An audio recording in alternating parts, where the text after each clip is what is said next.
It's potato time, and we're going to do a crispy, crunchy, Parmesan baked potato. A couple different ways. They're yummy, crispy, and so tasty. So check this out. We need 1.5 pounds, 2 pounds of potatoes. That's about it. I slice them up into slices for this round, just like that. We'll set them aside till we get everything else ready. I got a Ziploc bag and onion powder, pepper, garlic powder, Italian seasoning, and powdered Parmesan cheese. Now if you want, you can also use a little bit of cayenne pepper to spice it up a bit. I also grabbed the olive oil. We put the potatoes in the Ziploc bag. I'm hoping this is going to work. There's about a tablespoon or 2 of olive oil. Yummy. You can do just regular cooking oil if you want. This is just to help all the spices stick to the potatoes. Okay, in the bag we've got some pepper, garlic powder, onion powder, Italian seasoning. And this would be a good time to put in the cayenne if you wanted that. This is about a 1/4 cup of powdered Parmesan. Maybe I'll put a little more on, go ahead.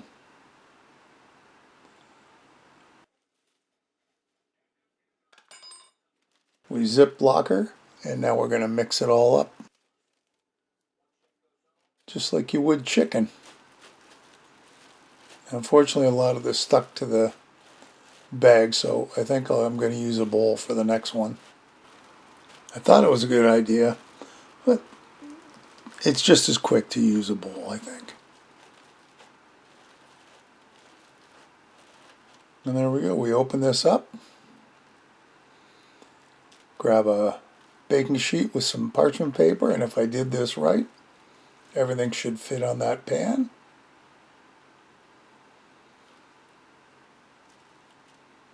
So of course, I'm carefully going to pull out each potato. I could have just poured them out, I guess. And there we go. Now we just got to get her in the oven. 440 minutes. This is the halfway mark. And we're going to flip them over, and you can see how they're starting to crispy up on the one side. So you want to make sure you flip them, only because it'll get really, really crispy on one side and not so much on the other side. So this way it evens them out. Back in they go. And here we are, the finished product. Yum-o. They look great. And a little bit of Parmesan on top, just because.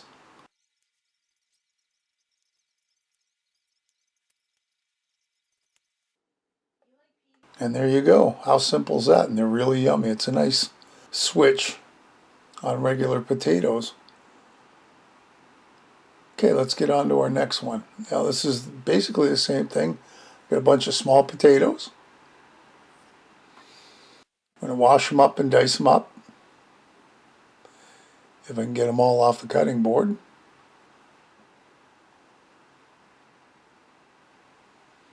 Then there's our bowl. So we're going to chop them up little by little.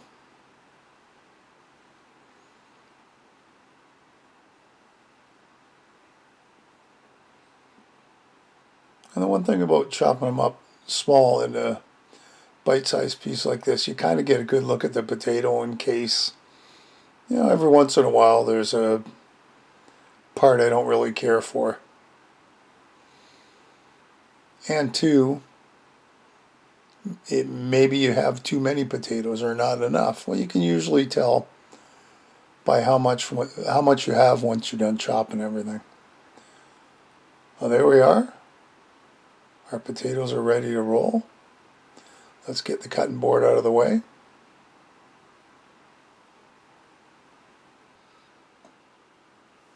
All right. I've got my spoons ready to roll. First up, same as the first, a little bit of our olive oil. about a tablespoon-ish. I let a little gloop go in there, so it's kind of a little more than a tablespoon-ish. And this is a trick I learned from my brother.